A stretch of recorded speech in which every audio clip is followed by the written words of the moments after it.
The following is a special presentation of Tony Curry Radio.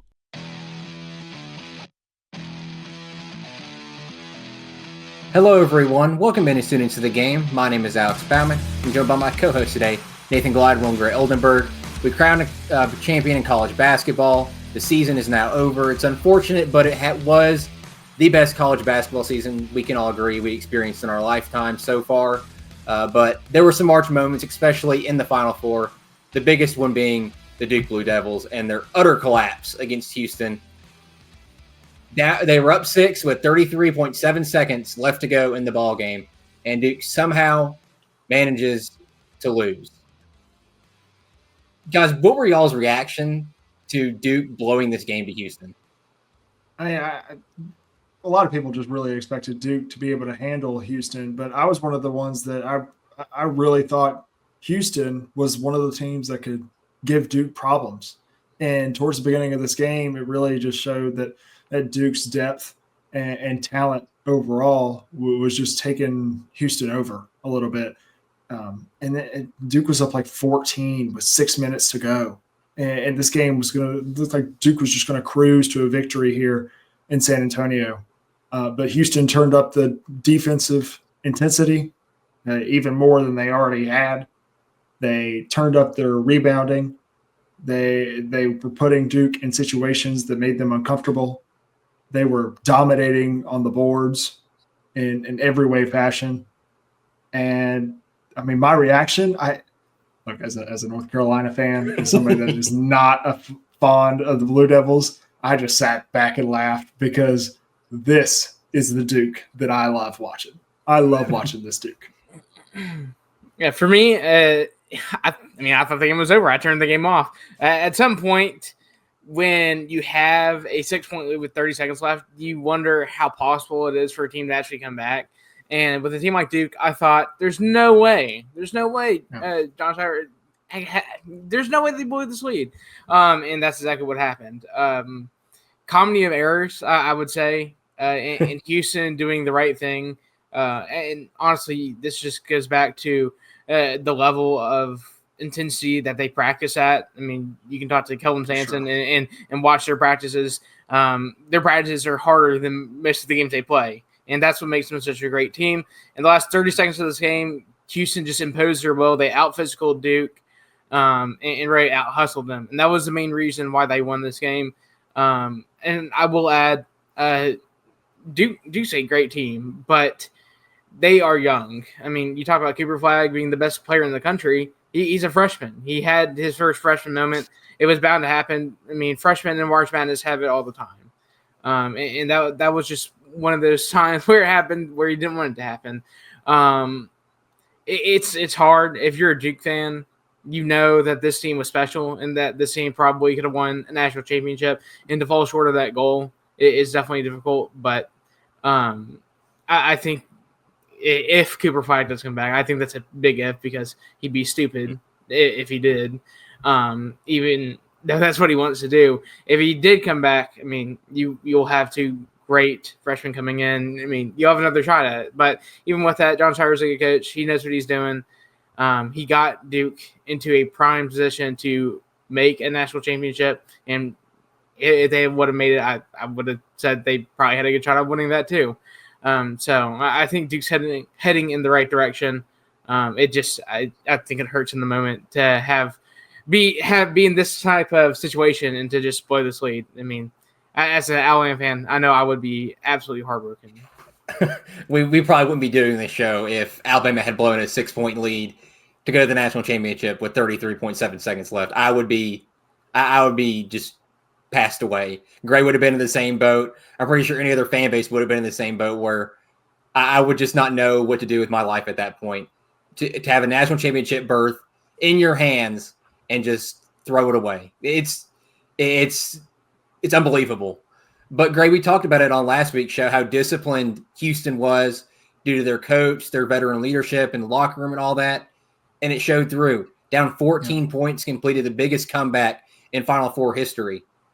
Had Kelvin Sampson not been on that sideline, had you not had the veteran leadership of a guy in LJ Cryer and Roberts and all those type of guys. I don't think Houston comes back, but that leadership, their determination, everything that embodies that Houston program allowed them to will themselves back into this basketball game, because there's tons of teams out there down 6 points with 33.7 seconds left where you throw your hands up in the air and you say, we're done. It's over. We can do what we can do, but I just don't see the light at the end of the tunnel. But Houston, they saw the light. They did what they needed to do. They turned the defense into offense, forced an inbound turnover, made the shot they needed to, and they ended up winning this basketball game. But there was a controversial call at the end of the game, Cooper flag over the back. Duke fans especially crying about it, saying it's a terrible call. One thing I had to tell Duke fans, I have a number for you. One field goal in the last 10 minutes of the basketball game. You can moan, complain all you want about foul calls, whatever. One field goal in the final 10 minutes of a basketball game. You can't win. I don't care who you're playing. If you're playing Southwestern Bible College, you can't do that. There is no way you can win a basketball game like that. And then the shot Cooper Flag had at the end, it was a good look. It just didn't fall. But is there any merit to the Duke fans' complaint about the foul call on Cooper Flag? Absolutely not. If we're going to complain about the officials in a certain call, there were multiple other calls in this game that were not correct. So we cannot point out that one call late in the game just because it was late in the game. That call did not change the outcome of this game. Alex, just like you mentioned, the one field goal in 10 and a half minutes of the last 10 and a half minutes of the Final Four game changed the outcome of this game. And Houston, with their veteran coach and leadership doing every single thing right for that last 10 minutes, changed the outcome of this game. Not one certain call of the officials. If an official – I hate when officials change the outcomes of games because, yes, we have seen that before in all different sports, in all different levels, and that is a problem. But Duke fans, for the love, this call did not change the outcome of this game. Duke fans should not talk at all. They have no room to talk after I've watched what they have been able to do all tournament long with their illegal training and basically football blocking type plays that get people open. I don't want to hear anything. They can run their mouths all they want, but like you said, Alex, when you have one field goal in the last 10 minutes of a game, you can't expect to win it. And you cannot put the blame on the refs. That is the failure of your team and your team alone. Yeah, this is just it's coping, and For sure. We all do it. Every fan base does it. You cope. You look at a different foul call or a flag that was thrown or a flag that was missed and say, oh, this is the reason we lost or won or et cetera. You had chances to win the game. If you're Duke, you had 10 minutes to score more than one field goal, and you didn't. That comes down to execution and your willpower. Houston has had more willpower than you. They're better coached. Kelvin Sampson's a better coach than John Shire. I can argue with the wall about that. It was proven in this game. Way better coach. Was down 14 points. Kelvin Sampson coached his rear end off and got his team a victory. And the funny thing is, after the game, somebody came up to him and said, the biggest comeback in Final Four history, 14 points. And he said, thank God it wasn't 17 points. So Kelvin Sampson, I love the dude. I'm proud of what he's done for Houston and his entire program. But let's talk about the other Final Four game, something Gray really doesn't want to talk about, if I had to assume. Auburn ends up losing to Florida 79-73 after having an 8-point lead going into halftime for the Tigers. Gray, what happened to Auburn in the second half that allowed Florida to win this basketball game? Walter Clayton Jr. He happened. So before I start talking about specific things in this game, I was incredibly upset after the 2019 Final Four loss to Virginia. And not because I think that team had a chance to win a national title. Obviously the injury to Chuma, I don't think that team was national title worthy, although they would have had a chance to win it. But, you did everything down the stretch to win that game against Virginia, and a call changed the outcome of the game. That's one of the reasons. It's one of the times that a call quite literally changed the outcome, unlike the Duke one. This one, as much as I think that this team was national championship worthy and had the chance to win it, you ran into the best player in the country and by far the best guard in the country. and when he was playing his absolute best. And that happens. That does. But Walter Clayton Jr., his ability to get downhill and while also being a threat from three is just insane. This Florida team's incredibly tough. They're good on the defensive end. I don't like the way they run their offense. It's all dribble handoff and too much dribbling from their bigs. Auburn's defense was really, really good in the first half of containing that, as well as was Texas Tech's defense in the Elite Eight game until the final few minutes of that game. They had Florida's offense wrapped up. So I don't really like the way they run their offense, but when you've got guards like Will Richard, like Elijah Martin, and obviously Walter Clayton Jr., and then you've got bigs, got 4 bigs that are all really good at doing that and doing their job. It can also stretch the floor. That's the best team in the country. I thought since that game in Neville Arena where Florida came in and knocked off Auburn in February, that Florida was the best team in the country. They're playing like the best team in the country. And I think it showed in the second half. Florida was deeper. Florida had the best player and the best shooter, and it showed down the stretch in the second half of this game. Really good, really proud of this team. It's the best team in Auburn basketball history. Janai Broom's the best player in Auburn basketball history. And again, just like what we were talking about with Alabama in the Elite Eight and Mark Sears, the way that they ended is not how they should be remembered. This team should be remembered by winning the best conference in college basketball by multiple scores, probably with the eventual national champion in that conference as well. With Janai Broom having a historic season, probably the best season of anybody in Auburn basketball history. With these seniors playing their guts out, guys like Chris Moore, Dylan Cardwell, Denver Jones, Chaney Johnson, Miles Kelly, Chad Baker-Bazar, it's incredible. And the way that they meshed with freshman Todd Pettiford.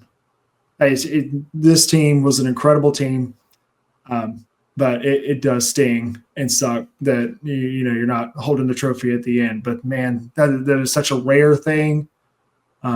And specifically in this game, you give credit to Florida because, I mean, when you're watching the second half of this game, you're just sitting back as an Auburn fan going, I mean, yeah, there's things that we could be doing different. There's shots that could be going down that aren't. There's the shot selection that you would want to change in a different situation. But, man, there's nothing that we can do to stop Walter Clayton right now. I thought defensively the game plan on Clayton was outstanding. I really did.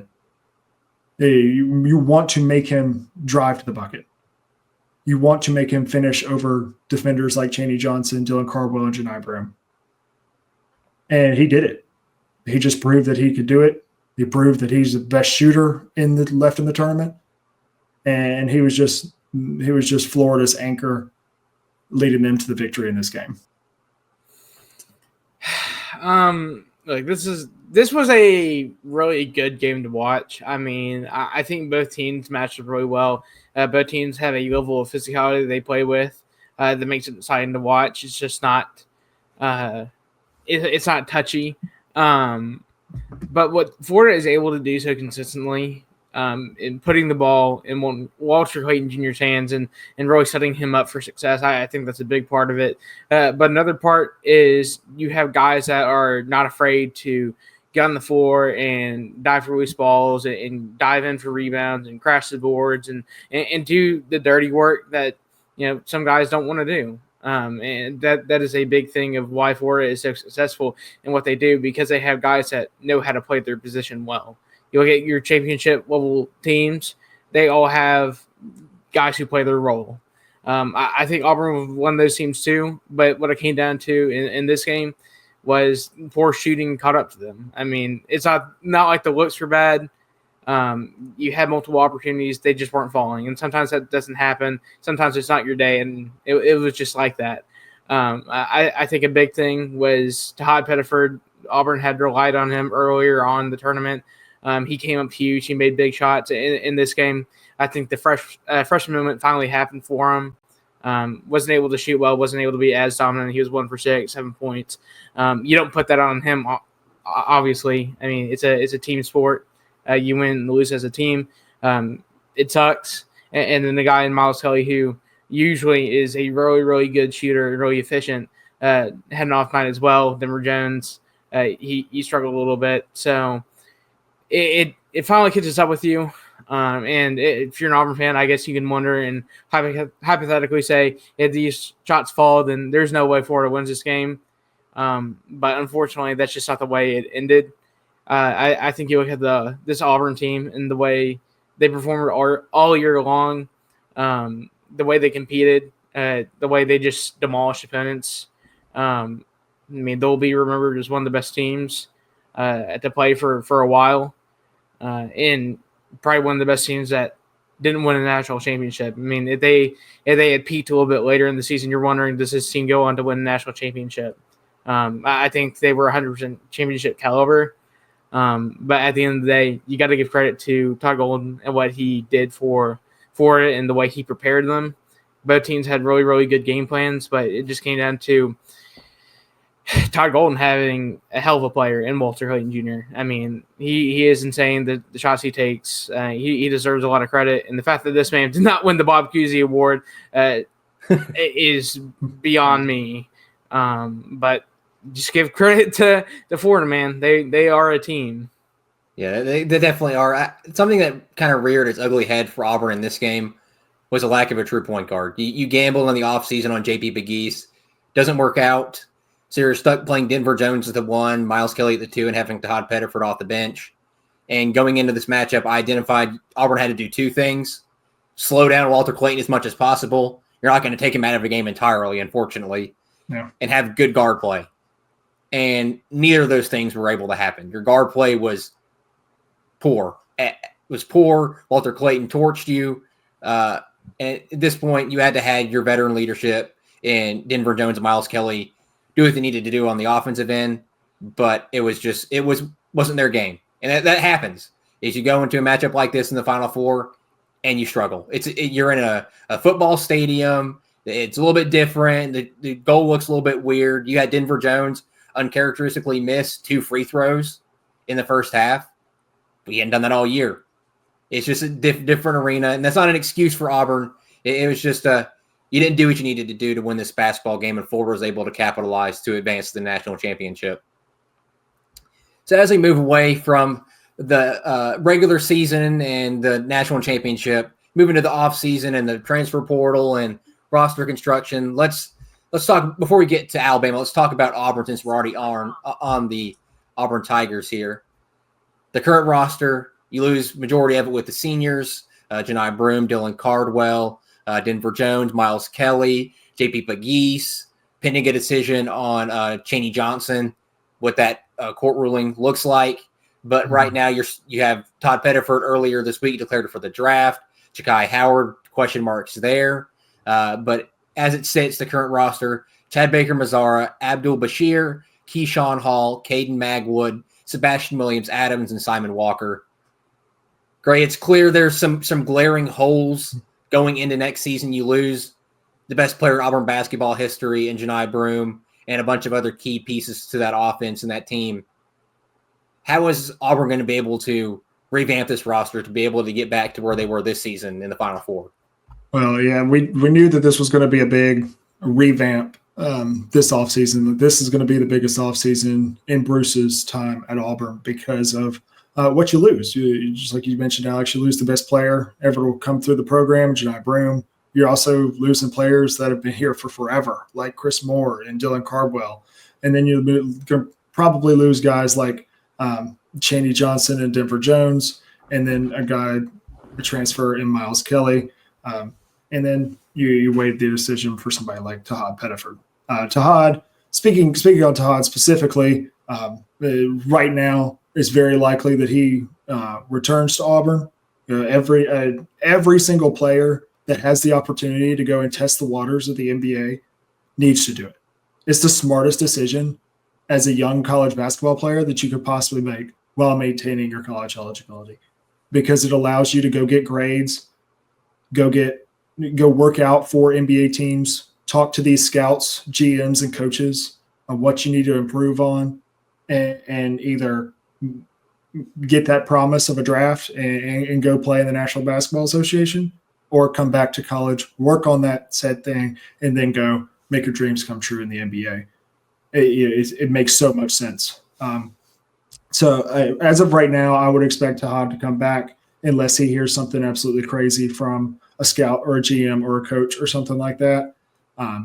And you've got wings. You've got guards. Bringing Chad back is huge. That would be absolutely huge. Getting a guy like Abdul Bashir from JUCO, number one JUCO player in the country, dude's 6'7", long wing, averages 28 points a game at JUCO, pure scorer, a great shooter, a guy that's really level-headed and well-spoken. Really excited about him. He'll have 4 years of eligibility left since he was at JUCO, which is absolutely absurd. Thanks Diego Pavia. If you know, you know. Talking about some of the freshmen before I talk about Keyshawn, Caden Magwood, Sebastian Williams-Adams, and Simon Walker. Caden Magwood and Simon Walker, both pure shooting guards, guys that Bruce could mold into that Denver Jones, Miles Kelly type of role, where you want to get them open on the three-point line. These are guys that can handle the ball, can create for their own shot, and they're just knockdown shooters. Caden Magwood coming from the overtime elite. Simon Walker being an Alabama native guy from up in Huntsville. It's a big addition. Sebastian Williams-Adams, a lot of similarities to a guy like Jalen Williams with Sebastian Williams-Adams. Real big, raw prospect, kind of a forward, likes to stretch the floor, but is a real defensive threat. Coming out of high school, he's a guy that you really want to mold into what you did with Jalen Williams, because he can be a guy that develops under Bruce Pearl's system as a four, where a lot of people have had a lot of success. And talking about guys like Jalen Williams, Jabari Smith, and Janai Broome, that's a guy that you really want for the future. But then you bring in a guy out of the transfer portal already that is probably going to start over him at the four, and a guy like Keyshawn Hall, a guy from UCF, has been absolutely everywhere. He's at George Mason. I think he was at UNLV the year before. He's a guy that I think has 1 year left of eligibility. He's a 6'8", 6'9", big guard. You know, his quote unquote nickname is Big Guard because he is a big. He's a Chaney Johnson, Jalen Williams type of player that can handle the ball better than almost anybody on Auburn's team this past year outside of Tahad Pettiford, in my opinion. He's a true ball handler. He's a guy that's going to absolutely feast in Bruce Pearl's flex offense system of get the ball in the post, get the ball at the high post, maybe the elbow, and then out of the slot. A guy it's a really good shooter, really good away from home last year playing for UCF. He had 40 points at Arizona State. He had a couple 30-point games as well.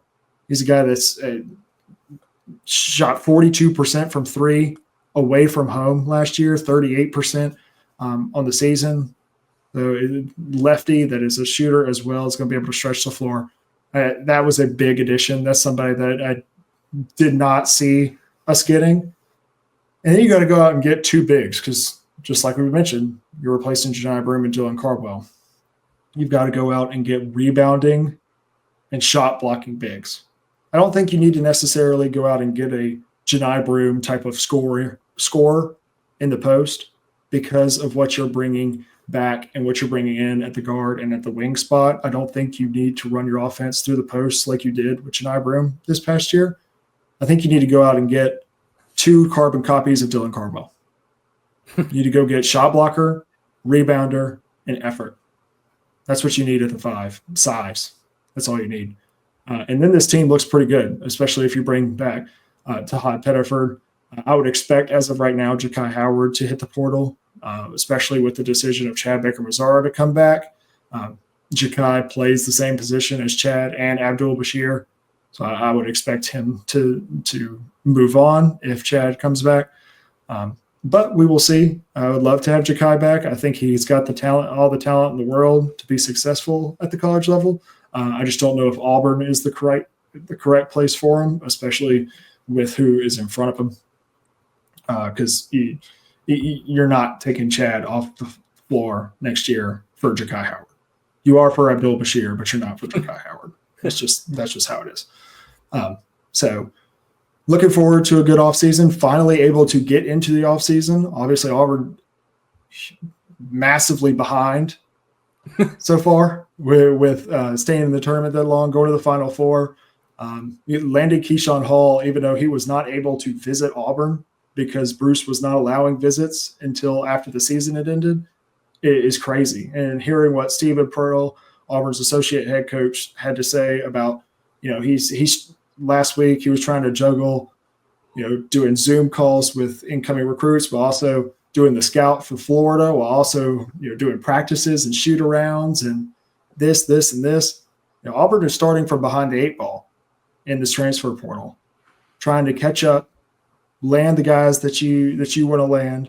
Obviously, the evaluation aspect of this would be huge, especially for fit into Bruce Pearl's system. So it'll be an interesting 2-3 months for Auburn basketball, with Tahad's decision, with the Chaney Johnson court appeal, with going out and getting 2 bigs, maybe a true point guard to run alongside Tahad Pettiford. We will see. We'll see. But I have confidence in Bruce and his staff that they're going to get this team right back to where they were, and be in a position to compete in the SEC next year. Well, we're talking now about somebody that's got ahead of the 8 ball due to their loss in the Elite 8 to Duke. Nate Oates and Alabama have hit the portal pretty hard, bringing in Jaleel Bethia, Taylor Bowen, and Noah Williamson to have alongside Aiden Holloway, the Latrell Wrightsell Jr., Houston Millette, Davion Hanna, Amari Allen, London Jemison, and then Aiden Sherrill. And we're pinning decisions on Jaron Stevenson, LeBaron Philon, and Darian Reed. If you're watching us on YouTube or Facebook, I put the heights and weights beside all these players due to how important it looks like it has been for Nate Oates to attack the portal for length and girth when it comes to people being kind of like Chris Youngblood was last year. But Nathan, what are your thoughts on Nate Oates' strategy thus far when it's come to attacking the portal and bringing in new guys? Yeah, I like it. One of the biggest takeaways I've had over the past few seasons is small guards in college basketball just don't work anymore unless they are really, really, really skilled and great defensively. They really don't work because of what schools have learned to do is you bring in guys who are 6'5" and above to play the point guard position, who are great ball handlers. You can make very, very well, but they're very good at attacking the basket. And it is a nightmare for you to have a small guard get put in the pick and roll with a guy who is 6'7", and then you have a center coming over who's 7 foot. It's a nightmare because you can't switch it, you can't do anything, and that's one of the biggest reasons Alabama lost to Duke, because unfortunately, Mark Sears is 6'3", trying to guard the Colin Kniffel, who's 6'7", and there was just nothing we could do. I think Nate Oates noted that, and I think this is just the way we're heading in college basketball, length and just pure athleticism, and having players like that who you can kind of mold into the position you want them to play. I think that's going to be a big thing. But I like the way we have started with the transfer portal. Obviously, having to replace our big men, losing Grant hurts, and then Cliff. So immediately going and replacing that size. You have Aiden Sherrill from last season. He looked really, really good in the postseason. I think that's one thing you take note. And then getting a guy and knowing Noah Williamson, that's your 7-footer right there. And he can space the floor a little bit. Not a great three-point shooter, but I think that is something we can work on with him. And being able to really run an outside offense again, I think that is one takeaway I had. With Cliff being on the floor this season, we were kind of limited in what sets we could run. So having a shooting big is important, and then going and getting a guy in Taylor Baumann who shoots the ball really, really well, but is also a great defender. He kind of replaces Mohamed Diabate, which unfortunately entered the transfer portal, and maybe we can get him back. Maybe not. It's hard to replace that kind of talent on your team. But I think if anyone can do it, Baumann can. And then Joel Bethia, coming from Miami, very raw prospect, a really true shooting guard. Very, very athletic. He can shoot the ball really, really well, but he's also really, really good at getting to the rim. I think that's just one thing that he kind of models Chris Youngblood after, that replacing that amount of production. I think that's going to be a big thing. But he also has a lot of upside, so it's something you really have to work on. And then as far as pending guys, I really think Jaron Stevenson's probably going to enter the transfer portal. We saw him get a lot of playing time this year, but he definitely took a setback from the previous season. And when you bring in a guy like Taylor Baumann, I really don't think Jaron will be able to play over him. And then as well as Aiden Jarrell, it's going to be limited minutes if Jaron does come back. As far as LeBaron Philon and Darian Reed goes, both of them looking at draft and what they might be able to do there. I think LeBaron is definitely good enough to be drafted in the first round, especially after watching some of the games last season.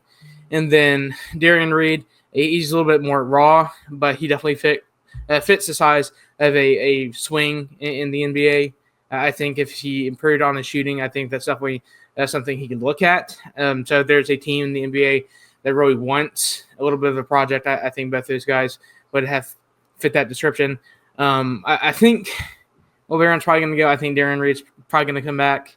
But really, it's going to be more about replacing production from guys you lost. I mean, it's hard to replace what Mark Shears brought to the table, but you retain Aiden Holloway. You retain Latrell Wrightsell, who got injured earlier on the season.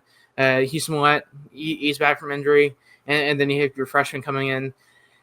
It's hard. It's going to be a hard thing to do. But Nate Oates has shown that he's able to go out and get recruits that he wants to fit the mold of the offense he likes to run. I think that's going to be a big thing for Alabama moving forward, is finding guys who fit the type of offense you want to run. Not only that, but really prioritizing defense as well. As we've seen, defense has been a very, very important thing for Alabama to continue to improve on. I thought that they improved very well last season, but they were still a little bit behind from these top programs. And I think you're trying to make up that gap with some of the guys you bring in. But I'm very happy where we are right now, especially with the length coming in.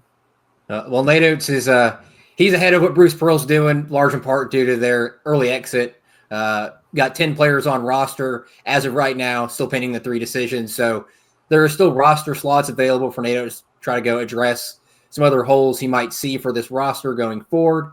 But Nathan, we just saw breaking news. Great I'm about to flip my top. But Mohamed Diabate, you talked about him a few seconds ago. He entered the transfer portal last week, and he has committed to the University of Kentucky. Yeah, if he wants to go play with some losers, he can. That's fine. What a dumb move. What a dumb career move. Let's have a starting spot at Alabama, a spot where you could have done anything. But no, let's go play for Mark Pope in Kentucky. Why don't you go lose some more? Did you enjoy watching them lose to Alabama this season, or did you enjoy watching them lose to Auburn this season? What a loser school. Oh, loser school. I'm not sure that would be consider them a loser school. Oh, they are now. I don't care what happened in the past. We're talking about now. They are a bunch of losers. Well, great. Any non-Bammer thoughts on Mohamed Diabate going to Kentucky? He's lost his absolute mind. I genuinely, Nathan, I understand. Nathan has a different perspective from an Alabama fan, but he's absolutely right. This makes absolutely no sense. I don't understand this one. Mo Diabate not only would be a returning starter for Alabama this year, but he would be their best returning player. And it's not close. It's not close. Even if Philon comes back, Darian Reed comes back, Aiden Holloway this, Latrell Wrightsell that, Mo Diabate was the most important player for Alabama for a large stretch of the regular season this year, and he would have been their best returning player. And I was incredibly shocked when he announced he was going to transfer. Yeah, we talked about it earlier before the show, before this breaking news. We thought he was going to go closer to home, maybe like a St. John's or something like that up in the Northeast. Kentucky? Are we serious? Are we serious? First of all, I don't know how Mo Diabate fits at all in the Mark Pope offense, because the Mark Pope offense is get it to a big and let the cutters cut, get shooters open type of offense. I don't see Mo Diabate fitting in that type of offense. I saw him fitting much more in a Nate Oates type of offense, was way more spread out, more threes. He's not a guy that's going to light it up from three, but he's a guy that's going to be a change of pace for Alabama, which is why he was so successful in the regular season for that long stretch. Not only was he the player for Alabama that gave the most effort, but for a huge stretch, he was the defensive catalyst for Alabama. He was the guy that we're playing against Walter Clayton, or we're playing against Janai Broome, or we're playing against this person or this person or this person. We need Mo Diabate. And he would do his absolute best. And a lot of the times he was incredibly successful. And he's going to be successful in the defensive end for Kentucky because you don't lose that ability. But, man, this is a weird one. Kentucky, since the past decade, how many championships has Kentucky won? More Final Fours. Zero championships. Alabama has, 5 SEC championships? Auburn has, 5 or 6? Tennessee has, 3 or 4? LSU has an SEC championship since Kentucky does. So even me seeing this from a perspective of I don't like either of these schools, I don't like either of these teams that he's going to or has been at, it does not make sense to me. The loser school allegation by Nathan, 100% agree with you. Well, I made it clear on and off the air to both of y'all how much I love Mo Diabate, favorite player last year, and even the year before that when he got minimal playing time. Thought he should have been getting much more than what he was receiving. But it's the same old adage of if they ain't wearing crimson, you know what they can do. I mean, that's what it is. I would have been encouraged to see him go to St. John's because he fit that system, defensive-oriented, drive to the paint, pound the paint with the ball.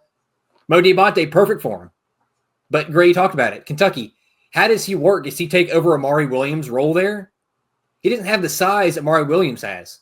Amari Williams is 7 feet tall and has a humongous wingspan. Mo Diabate is not that type of player. I just don't see how he fits. But the funny thing is, I think this has in large part due to the fact that Alabama stole Taylor Bull-Bowen from Mark Pope. Because it was down to Kentucky and Alabama for Bull-Bowen. Alabama got Bull-Bowen, and Kentucky now gets Diabate as the replacement for the loss of Bowen. So that's what that comes down to for Diabate going to Kentucky. 10 years ago, decade ago, like you said, Greg, would have made sense, been a step up because you're going to Kentucky, the height of that program, bringing in all the 5 stars, contending every year. I don't see how Kentucky at this point of their program is better than Alabama, better than St. John's, better than Auburn, whoever Mo Diabate was considering.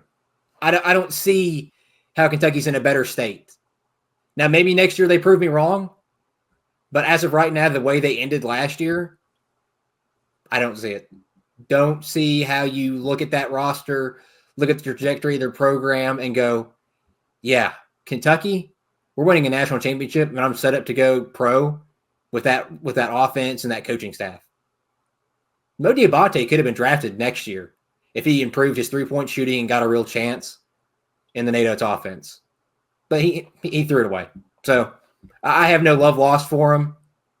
I mean, I hope he does well. Hope his No, awesome. no. I literally could not care about this dude anymore. But that is the biggest no. It's the second biggest no. The second no would be going to Auburn, but he went to Kentucky. That is just flat out dumb, dude. I mean, did you not see us beat him 3 times this season? We beat him 3 times. Did you want to go to a losing school? Is that what you wanted to do? What a dumbass. I mean, what are we doing? Is it all for the paycheck? Money talks.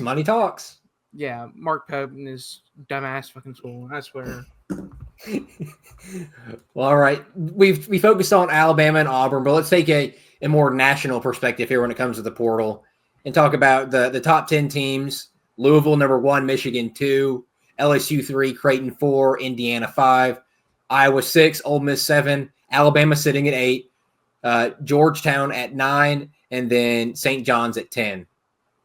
Looking at those teams, whose class are you most impressed with right now? I know it's early in the process, but still. Yeah, definitely. It's real early, so these rankings will look completely different. Honestly, this time 2 weeks from now they'll look completely different. Much less, a month or 2 months from now when the portal is no longer a thing and these teams are starting to get together. But I know it's kind of cliche to say number 1, but I'm impressed with what Pat Kelsey's brought in at Louisville. He being able to get Adrian Woolley from Kennesaw State. That's the guard that Louisville has been missing since Donovan Mitchell. This Louisville team is not I was not impressed with Louisville last year. I think if Louisville was in a conference like the SEC, like the Big 12, or even the Big 10, they're a 500 type of conference record. I think they benefited a lot from playing that ACC schedule. They weren't that big. I just wasn't impressed with the roster construction. I think Pat Kelsey's taken that personally, and I like what he's built. And I do want to say one thing about Michigan's class. That Michigan class is really blown out of proportion because there's no shot Yaxel Lindeborg does not go first round in the NBA draft, and he is not going to play in a Michigan uniform. So that one's kind of blown out right now because they got that 5-star. They got Lindeborg. No way he plays in Michigan. I saw a mock draft where he was in the lottery out of UAB. No way he plays for Michigan. No way he plays for Michigan. But, nonetheless, Dusty May is taking that approach as well. He's revamping that roster. He got Elliot Cadeau. What in the world? What kind of fit would that be? Like, what in the world? So I'm impressed with those top 2. Those are 2 that have had the advantage, even more than an advantage of somebody like an Alabama has had. Louisville was out in the first weekend. So they were able to contact Adrian Woolley considerably earlier than teams like Alabama, Auburn, Michigan State, I know, was in that running as well. So it completely different. And that affects it completely. So it'll be interesting. These rankings will look completely different this time next week and completely different a week from then. Just because this portal is crazy. People are still entering the portal. It is the wild, wild west. Bruce Pearl said it last year, around this time last year. He was like, man, it is the wild, wild west out here. Not only is there's tampering violations going on, obviously, with people poaching other players who are currently not in the portal. But you got players entering the portal with do not contact tags on. What? That's so that. What are we doing? And then 5 minutes later, they're committed to somewhere. They're committed to somebody else. They're committed to somebody that has a large NIL budget. All right, what do we? Come on, can we be any more obvious with this? So definitely, we've got to put some regulations on this. Don't know how you do it. There's a reason I'm not. That's not my job. There are people that have that job that need to get on and do their job.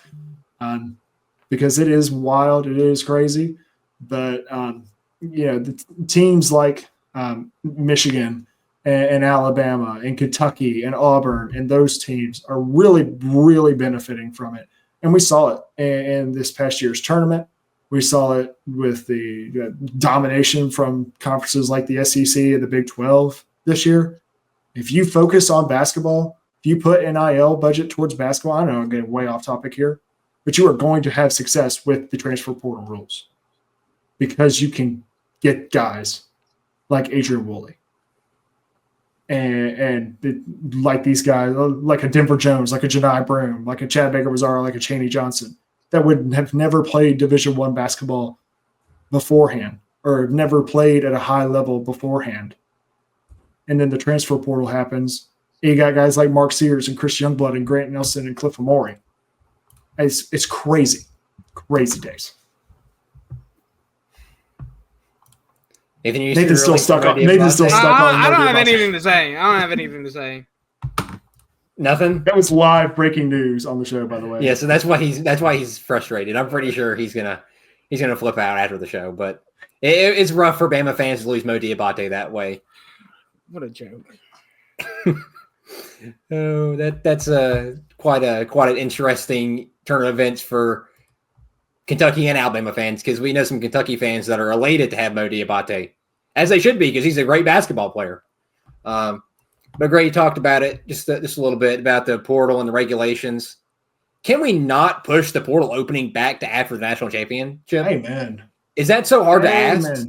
It's not like they can go to school mid-semester. I mean, it's almost middle of end semester for colleges right now. They can't transfer.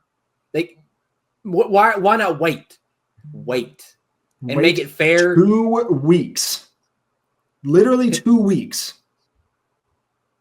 because it just punishes teams who were successful the year before.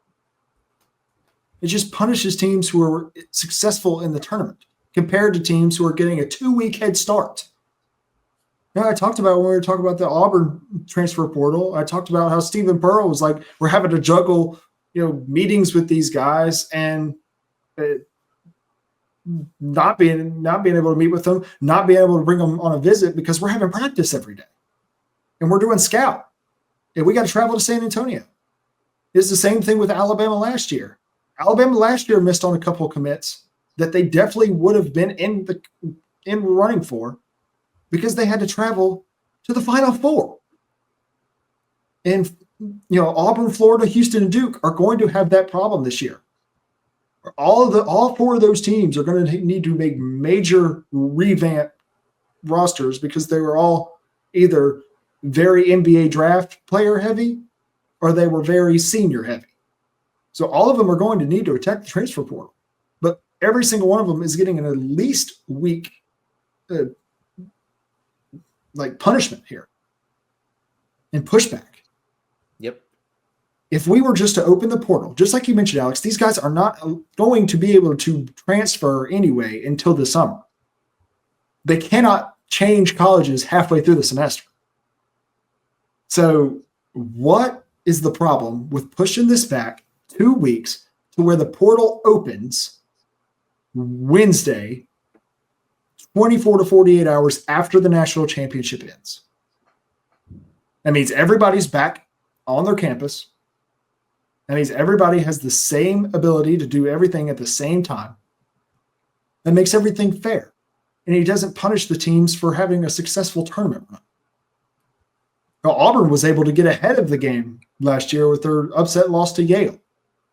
It's part of the reason they were able to land a guy like Miles Kelly and a guy like J.P. Pegues.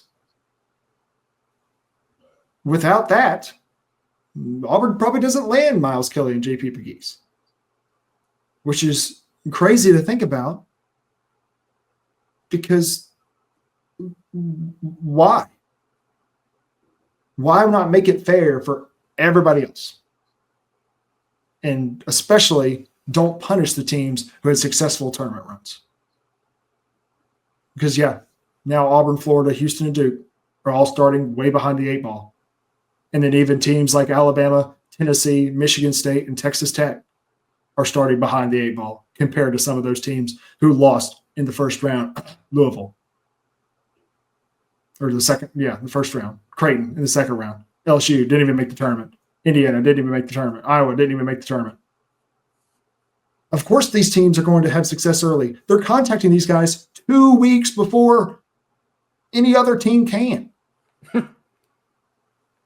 You talk, and this is going to be relatable when I get back on the topic, but when you talk to athletes, college athletes, or even former college athletes, any sport, they always remember who offered them first. Every single one of them remembers who was their first offer. Even if it was a Bible college, just like you mentioned, Alex, and they ended up playing for Alabama or an Auburn. They always remember their first offer. That sticks with the players. So it's the same thing in recruiting as with the transfer portal. If a team contacts you first, that sticks with the player, that sticks with the player's family, knowing that they have confidence in them. They're out there contacting them first. They want them so bad that they're out there making sure that they're the first ones to contact them, whether you're in the portal or whether you're not, because tampering's a thing. So that sticks with them. And then obviously that affects their decision. So naturally that punishes the teams who can't contact them first, who don't have the time to contact them first because they're still playing basketball. They're still dancing in the tournament. That makes zero sense. That makes zero sense. You talk about the teams, Gray, but also the players. And we saw it this year. Justin Pippen on Michigan entered the portal when his team was still in the tournament. Yeah. That's the first time I knew of anything like that happening. But it's not going to be the last time unless they change the window, because you're going to hop in the portal early, especially if you're a bench player or you know you're not going to be around next year or want to be around. You're going to hit the portal. You're not going to want to waste time. You want to be in the portal first, so you can be the first to get that NIL money, from the Louisvilles, from the Michigans, from whoever. You want to be the first one at the door. So it's not only putting teams behind the 8 ball, but you're also putting some players behind the 8 ball, where if a player on Florida or Houston says, let me look at the roster next year. I'm not probably going to play, or I don't like my fit here. Well, you're behind the 8 ball. You might not get the money that went to player X or player Y or player Z. You might not go to the school you wanted to go to because they already filled that hole. Maybe there's a player on Houston that wanted to go to Kentucky to fill the Mo Diabate hole. Well, guess what? He waited because he wanted to finish his season with the Cougars. So, I mean, you're not only hurting the teams, you're hurting the athletes, because you want to open the portal 2 weeks earlier for some unknown reason. If they can explain to me the reason why the portal opens 2 weeks early, I would love to hear it, because I have no idea why it opens early. Same thing in college football, why it opens early. No sweet just punishes the teams and the players who had successful seasons and are still playing the sport. No sweet clue. Well, we didn't have time for it today with the college basketball coaching carousel, but with next week, we will dive into it and talk about some of the key hires, some of the best hires and the worst hires we see going into next season. Bucky Ball, we'll talk about him. Good to see an Alabama native be able to go coach in the SEC next year, but we'll talk about all those hirings on next week's show. Appreciate everyone for listening and watching Students of the Game.